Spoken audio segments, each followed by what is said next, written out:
Olá, tudo bem com você? Que bom estarmos juntos para darmos sequência ao nosso estudo do meu livro A Vida sob Nova Visão. Eu sou o professor Wagner Klein, sou professor de Física, terapeuta holístico e você está no canal Sob Nova Visão.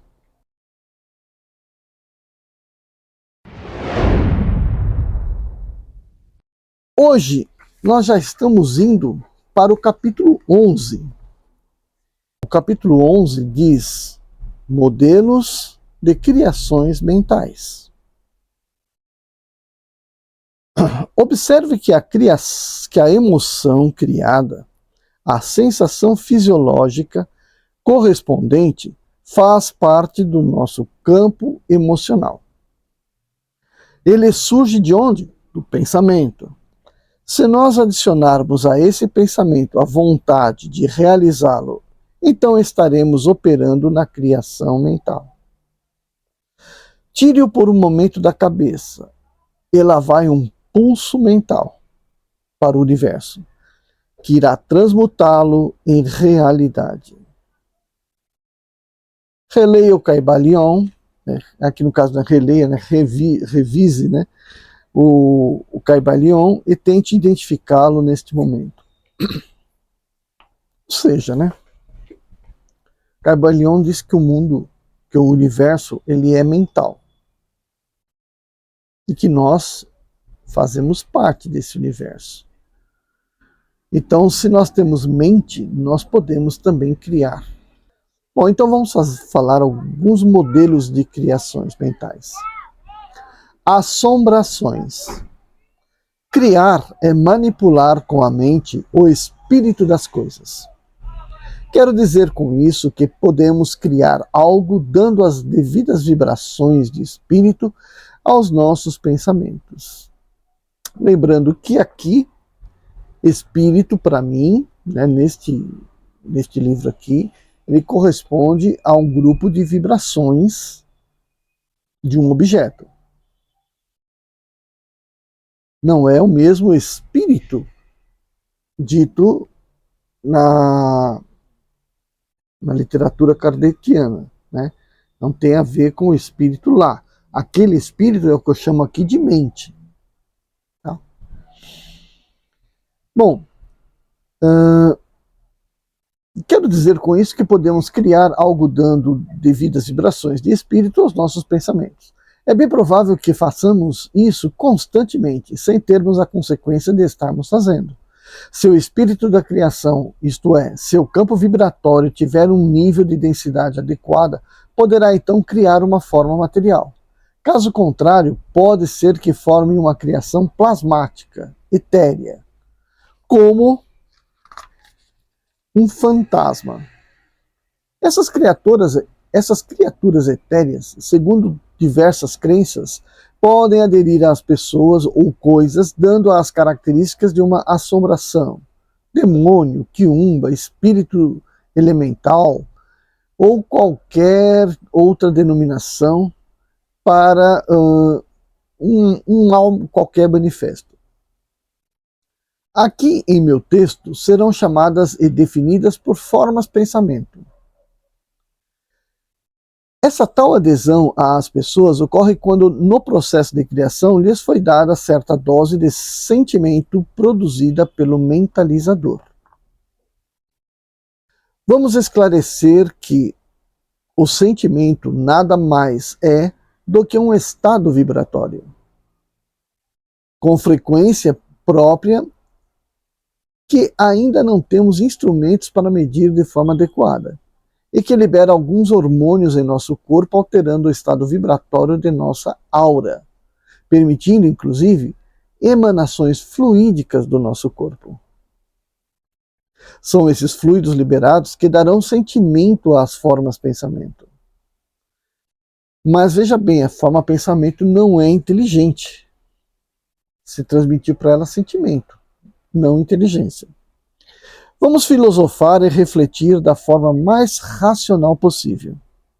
A adesão no corpo das pessoas vai depender da aderência entre a forma pensamento e o corpo emocional da pessoa. Essa aderência é uma forma de reconhecimento entre ambos pela vibração entre elas. Pensamentos bons de cura, de autoconfiança, de sucesso e etc. aderem às pessoas como essas necessidades. Como por atração entre opostos, problema atrai solução, como na atração eletrostática, onde você tem cargas positivas atraindo cargas negativas. Mas também, de outra forma, pensamentos ruins irão aderir às pessoas de má índole ou enfraquecidas no seu corpo emocional, atração entre semelhantes, como a atração gravitacional. Então, a pessoa está ruim, ela fisicamente ruim ou mentalmente ruim, ela atrai para si também formas, pensamentos que são ruins. Efeito gravitacional. Como exemplo, posso citar uma pessoa frustrada com o sucesso alheio, criada na falta de amor próprio e que tenha, portanto, inveja de outras pessoas. Um ser suscetível à adesão de formas, pensamentos ruins que poderão impregná-la ao ponto de se tornar incapaz de atrair o sucesso, já que o sucesso vibra no sentido oposto. Dessa forma, as formas pensamentos têm corpo emocional e, como não têm mente, não pensam, não deduzem, apenas aderem ao corpo emocional das pessoas.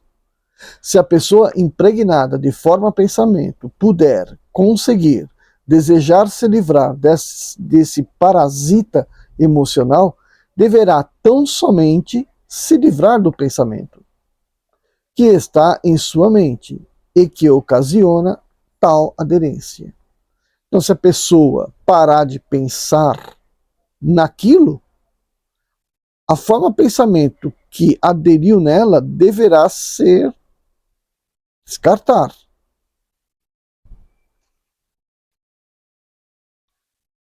Livrando-se do pensamento ruim, seu corpo emocional se transforma. A capa de aderência se desfaz e a forma pensamento se desprende. Então é um processo. Parou o pensamento ruim, eliminou aquela força atrativa ali, né? Aquele campo atrativo. E aí, portanto, aquela capa de aderência, aquele limite da aderência, acabou. Logo, a forma pensamento não tem pelo que está aderida mais ali. Então ela se despreende. Como no imã de geladeira, né? Você colocou o imã de geladeira ali, você coloca o imã lá na geladeira e ele fica. Aí cai uma, cai duas, cai 3 vezes no chão, perdeu a sua imantação. Aí você coloca na geladeira e ele não vai ficar, ele cai. Toda pessoa tem seu corpo emocional e desenvolve uma viscosidade nesse corpo a partir de seus pensamentos. Se essa viscosidade for propícia para a aderência de uma forma pensamento, daí pode ocorrer tal adesão. Acabar com o pensamento que produz essa viscosidade é acabar com o campo que prende a forma pensamento. Por mais que uma forma pensamento possa aterrorizar, possa seduzir, ela não tem nem alma nem mente. Portanto, pode ser eliminada facilmente. É como sujeira, né? Limpou, acabou. Sua única força está no pensamento da pessoa, ou vítima. Os famosos despachos, mandigas, macumbas, vudus, pragas e etc., têm seu fundamento nisso. São o medo da vítima e os pensamentos negativos ruins da vítima que mantém forte a forma pensamento. Na criação de uma forma pensamento, o criador deverá impregnar uma ideia-forma com sentimento e deixar claro qual o objetivo que ela deva cumprir. Alimentá-la do desejo e orientá-la no espaço. Uma vez liberada, essa coisa será atraída por campos mentais e emocionais de mesma frequência vibratória, podendo, inclusive, aderir ao seu próprio Criador. Deve ser muito comum que o Criador, por nem saber que criou, acabar por receber de volta a sua ideia-forma, já que mantém a mesma frequência vibratória dessa coisa. Por isso é comum dizermos que o que se manda para os outros acaba retornando para si próprio. Tudo é uma questão de estados vibratórios. Isso também deve ocorrer normalmente quando as pessoas se ligam aos bens materiais de forma a criar mentalmente tais formas, pensamentos que aderem aos objetos que possuem, à casa onde moram, às roupas que usam, às joias, aos carros, aos brinquedos, aos talismãs, aos livros, aos diários, etc. Forma-se uma cobertura com frequência vibratória que acaba sendo percebida por algumas pessoas, que são mais sensíveis a tais vibrações e que acabam identificando-as como se fosse uma assombração, fantasma, energia ruim ou coisa parecida. Novamente, faz-se necessário que haja uma limpeza que se dará através do processo de se imaginar o ambiente ou os objetos devidamente limpos, livres dessas capas, sempre carregando o pensamento de emoção. Então vale aqui dizer alguma coisa, né? Eu encontrei lá um carro, mas o cara que me vendeu esse carro, ele amava demais esse carro, parece que está dentro do carro. Pode até ser, né, que parte do cara esteja ali, porque o pensamento dele estava realmente muito preso àquele bem que ele vendeu, provavelmente a contragosto. Então basta se pensar no carro livre dessas emoções remanescentes e que isso vai desaparecer. Né? O uso pelo novo proprietário simplesmente já vai fazer com que essas emanações se despreendam. Não haverá nenhum problema se para isso forem utilizados rezas, velas, plantas ou ervas, cristais e etc., desde que contribuam para a credibilidade das pessoas envolvidas. Essa é a base dos rituais de limpeza. Vários agentes complementares à exclusiva ação do pensamento. Então, quem que vai fazer a limpeza do carro? É o pensamento. Mas eu quero fazer um pensamento, então eu vou me utilizar de ervas, de rezas, de vela, de tsa. Tudo bem, mas se não houver o pensamento certo da pessoa, crença de que vai limpar, ela não retira, né? Cura espiritual. Podemos estender o conceito para as doenças. Quanto maior o conhecimento sobre os sintomas de determinada doença, mais fácil é de se identificar tal doença em uma pessoa ou mesmo em si próprio. Por outro lado, é possível que, também a partir da identificação de alguns sintomas em uma pessoa ou em si próprio, se deduza apressadamente que se trata de determinada doença, mas que de fato não seja. A pessoa pode acabar gerando em si a tal doença. Tudo é uma questão de estado vibratório. E claro que não, é o tal da doença psicossomática, né? A pessoa bota na cabeça que está com uma certa doença, porque teve um sintoma lá que realmente parece pertencer àquela doença, e aí a pessoa fala, não, então é aquela doença, porque o medo da pessoa pela doença é muito grande, então ela já começa a criar na cabeça dela que ela está com aquela doença, e aí acaba somatizando. Tudo é uma questão de um estado vibratório. É claro que não podemos esquecer que o corpo, independentemente da mente, tem seu procedimento de autodefesa e, portanto, luta pelo restabelecimento de sua saúde e funcionalidade. A gente sabe, o corpo foi feito para viver e morrer a partir do desgaste, né?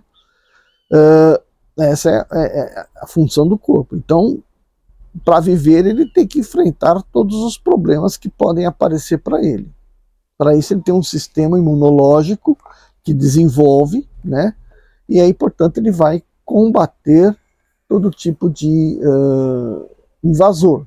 pode perder a luta, mas na maioria das vezes ele ganha. Se ele perder a luta, acabou, né? Já a crença do paciente na cura e no restabelecimento da saúde por si só auxilia o organismo neste processo. Para a maioria das pessoas religiosas, é melhor transferir a cura para Deus, no qual elas têm maior confiança. E quanto maior a fé, melhor será o resultado. Quero aqui esclarecer que, ao dizer Deus, refiro-me a uma entidade imaginada com poderes superiores às da pessoa paciente em questão. Pode ser que essa pessoa acredite em outras entidades diferentes do Deus cristão. Por exemplo, as outras religiões derivadas do candomblé, por exemplo. Ou também pode ser que a pessoa creia em entidades espirituais ou entes queridos já falecidos. Não importa, desde que facilite a credibilidade no processo. Então, a crença na ajuda desse ou daquele elemento, desse ou daquela entidade, vai favorecer, né? Mas é determinante a intenção da pessoa. O corpo pode, de fato, sofrer a ação de uma mente externa? Vamos lá. Vamos chamar por mago a pessoa que irá atuar à distância. Ele deverá atuar sobre o corpo emocional da pessoa a ser tratada ou limpar da impregnação de uma forma pensamento. Como se limpa um disco regravável ou uma fita magnética. História antiga, hein? Assim o mago irá atuar sobre o corpo emocional. Isso fará com que os pensamentos imprimidos anteriormente nesse corpo sejam apagados. O mago deverá desativar a fonte de pensamentos ruins para que a viscosidade cesse e a forma pensamento se desprenda. As curas espirituais à distância, ou não, se baseiam nesse princípio. É necessário que a mente do indivíduo não se bloqueie, seja como num transe hipnótico. O mago então irá imaginar o corpo saudável. Não poderá pensar em doença alguma, nem sequer pensar em estar subtraindo a doença. Ele simplesmente tem de imaginar o corpo são. Esse pensamento se projeta para o indivíduo e irá entrar em ressonância vibratória com o corpo dele, promovendo a cura. Como se fosse um controle remoto mandando executar uma função em um aparelho. É uma indução de campo vibratório com baixa perda de energia pelo mago. Por que baixa perda de energia pelo mago? Porque, veja, ele está induzindo no doente um corpo são. Está imaginando no doente um corpo são. O corpo são significa um corpo sem aquela vibração da doença. Ou seja, tem que fazer com que a vibração... E entrando em ressonância com o corpo então vai vibrar na condição de são. E aí, portanto, não poderá estar vibrando mais na condição de doença. Então, do plano mental para o plano material. Através do quê? Um plano emocional, recheado de vibrações. Pode ser também que o próprio pensamento do mago seja suficientemente forte e intenso para provocar a vibração adequada no outro indivíduo. Nesse caso, provavelmente haverá grande desgaste energético no mago. Isso aqui já se assemelha um tanto com o trabalho do magnetizador, né? Que cede seus fluidos na intenção de subtrair uma doença de um corpo. Tá, então ele cede seus fluidos, então ele está cedendo alguma coisa de si.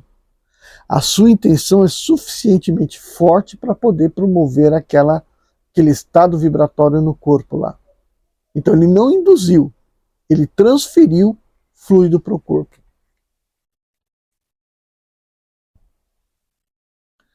Não se tratando, não se tratando de um campo induzido, mas sim da própria emissão do mago em ressonância com o paciente. Quando há transferência de pensamento do mago para o indivíduo paciente, a perda de energia é mínima, pois o trabalho de limpeza será feito pelo próprio indivíduo, ainda que sem consciência disso. Também é possível que não haja total aceitação na ajuda do mago pelo indivíduo, que, embora se torne limpo, não acredite muito no mago e então volta ao seu estado vibratório indesejado, atraindo novamente as tais formas de pensamento. Então veja que, né, o que eu estou dizendo aqui, que o cara pode estar sendo curado, mas duvidar do que foi o que aconteceu. Falar, não, essa doença é tão forte, esse mago não teve força suficiente. E aí, embora ele já tivesse limpo, ele cria novamente o estado de adesão para aquelas formas de pensamento que ainda estavam por ali, né? Que já não tivessem ido embora. O que torna o processo duvidoso com cara de charlatanismo. Tem isso também, né? Então, se o cara retrocedeu no seu pensamento, na sua aceitação, e tornou a entrar no estado de apatia, então ele vai acreditar que o mago é um charlatão. E aí, portanto, desacreditar aquele mago. Acredito que seja muito comum ocorrerem esses fenômenos de cura por indução vibratória, principalmente entre pais e filhos, quando há muito amor entre eles. A fluidez dos pensamentos positivos de cura, de proteção, etc., é grande quando há maior grau de intimidade possível. É claro, óbvio, que o referido mago ou qualquer outra pessoa que atue como um promovedor da cura à distância tende a estar com a sua saúde garantida. É claro que qualquer estado vibratório que ele queira promover em outro corpo depende do seu estado vibratório. Então, se ele tiver em mau estado vibratório, não vai conseguir fazer a transferência adequada. Não pode estar doente, pois seria como se emprestar dinheiro tirando-o do limite do cheque especial. Vai faltar ao doador e pode gerar uma crise. O promovedor da cura à distância tende a estar saudável tanto física quanto emocionalmente. Também é outro detalhe importante. Uma pessoa que esteja triste, deprimida, irritada, magoada, está debilitada no seu campo emocional e não deve submetê-lo a fluxos de energia que poderiam causar-lhe danos nos seus chakras. Então, se a pessoa tem algum desequilíbrio emocional, é sinal de que seus chakras não estão devidamente alinhados, né? Então, se ela está já com um problema emocional, ela não pode atuar como uma curadora, porque isso vai piorar o estado dos seus chakras. Tudo tende a estar em equilíbrio. Imagine duas caixas d'água interligadas por um tubo condutor que tem um registro fechado. Uma caixa está cheia e a outra vazia. Ao se abrir o registro, a água flui da cheia para a vazia. Isso se dará até o máximo de ambas estarem com o mesmo nível. Estarem no mesmo nível, né? Se a caixa mais cheia já está com um nível de água baixo, a perda de mais água causará problemas. Esta é uma analogia com o processo da cura acima descrito. Vamos para um terceiro item aqui. Doenças psicossomáticas. As doenças são divididas em três grupos: aquelas que com origem de agentes patológicos externos, como vírus, bactérias, fungos, traumas, etc. Aquelas com origem na genética, que são hereditárias, ou que são congênitas, adquiridas durante a gestação. E aquelas que têm sua origem na mente, que são as psicossomáticas. Estudos indicam que as doenças psicossomáticas passam por um processo estímulo-resposta fisiológico-emoção.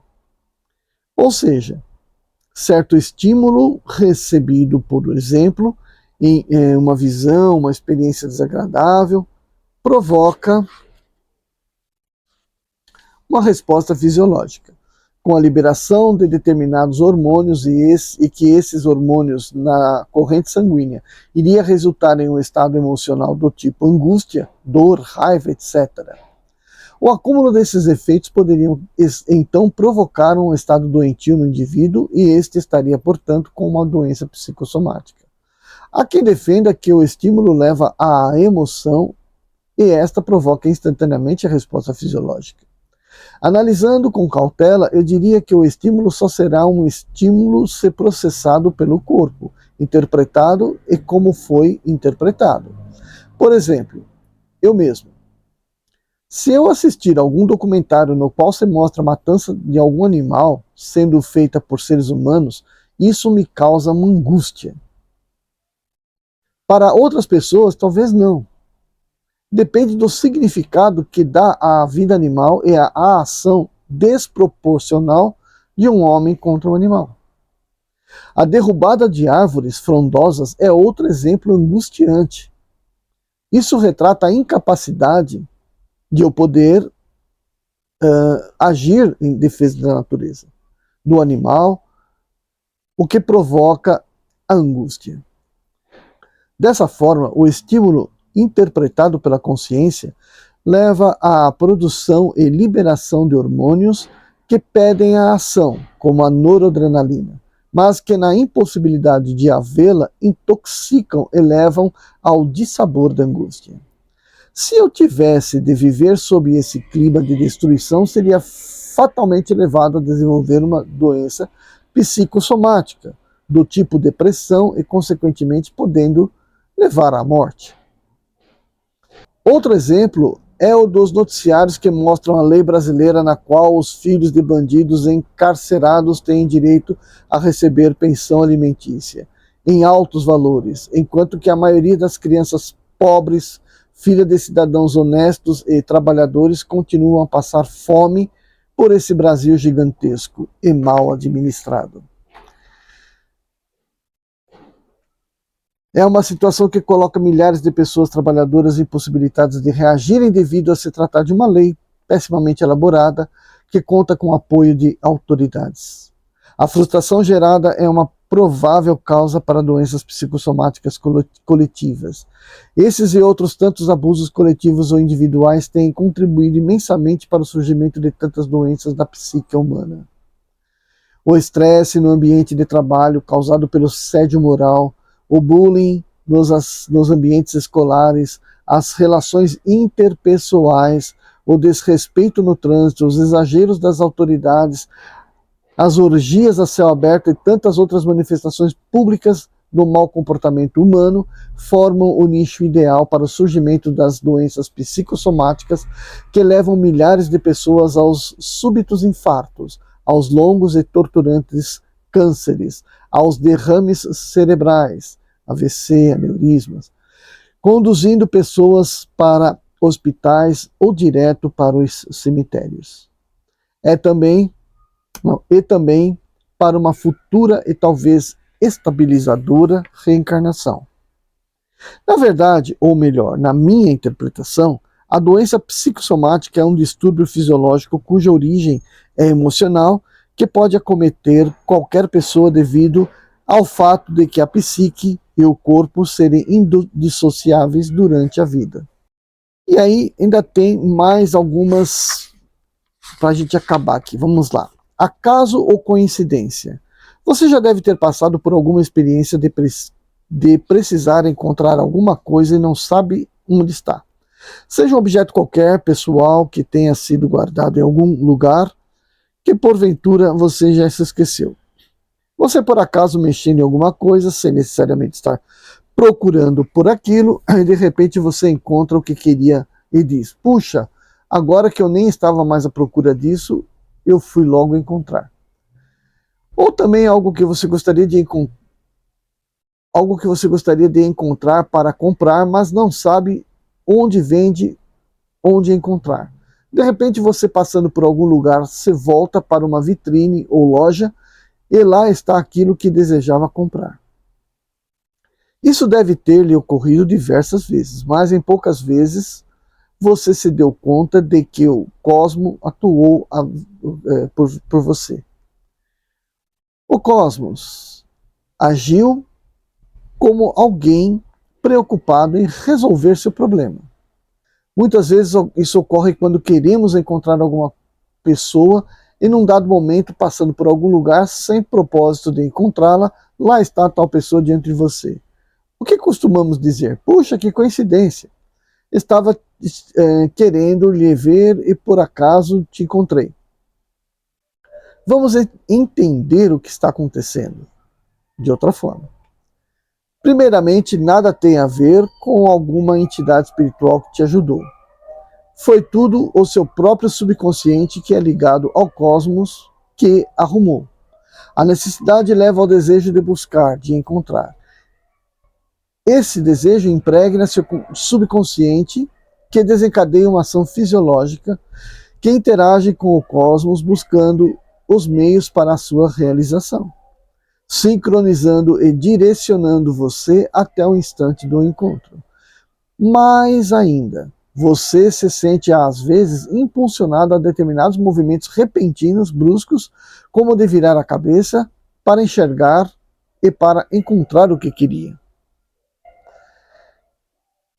Quem sabe disso deve usar agora essa ferramenta importante, chamada subconsciente, para guiá-lo na busca do que deseja encontrar. Você pode constatar na biografia de diversas pessoas bem-sucedidas que em algum momento elas citarão uma experiência parecida. Eu precisava encontrar e de repente eu encontrei.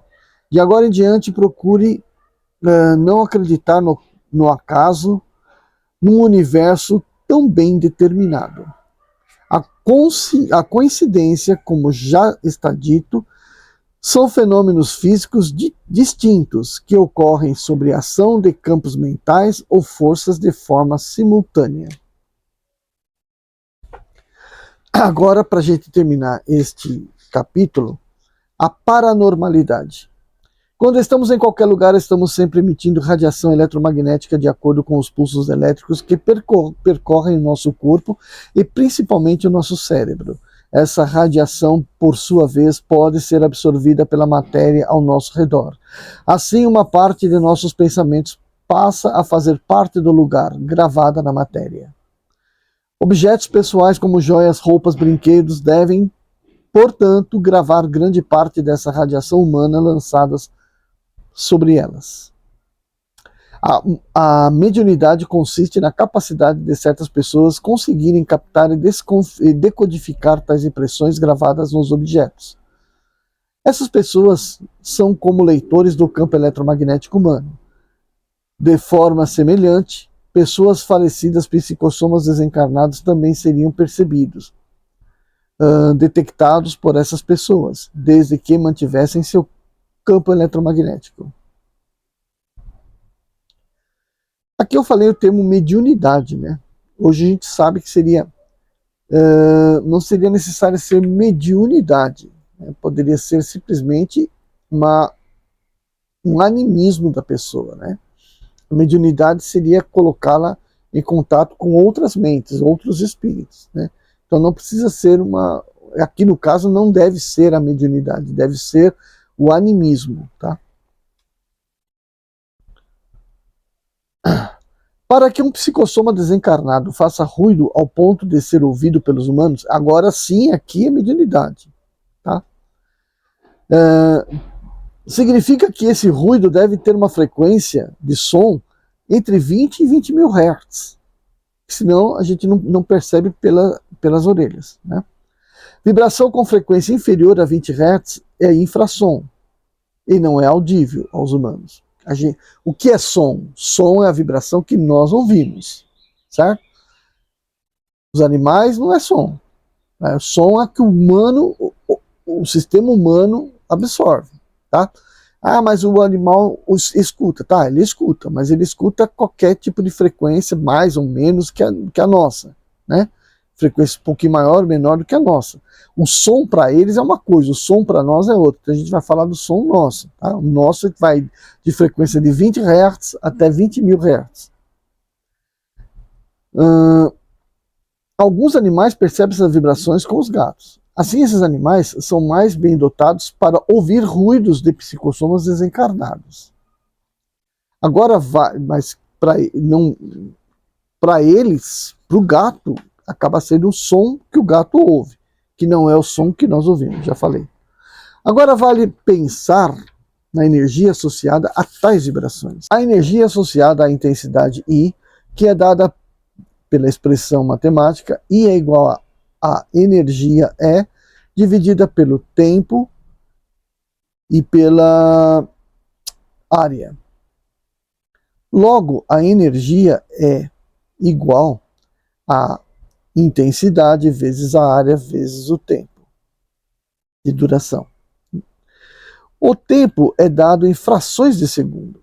A área é uma esfera de raio R igual à distância da fonte do som até a pessoa que ouve. E vale 4π vezes essa distância ao quadrado.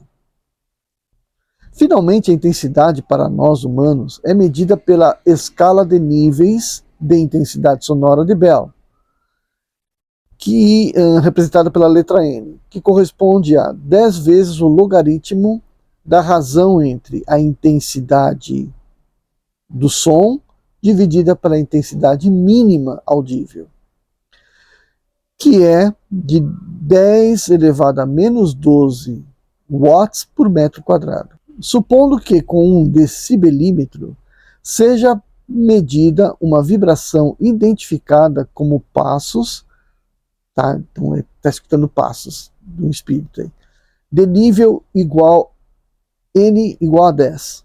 Ou seja, a intensidade foi de 10 elevado a menos 10,9 watts por metro quadrado. Digamos que então eu apliquei aquela expressãozinha. Digamos que tenha sido ouvido a 2 metros de distância e que esses passos duraram, o som, né, durou um tempo de 1 segundo inteiro.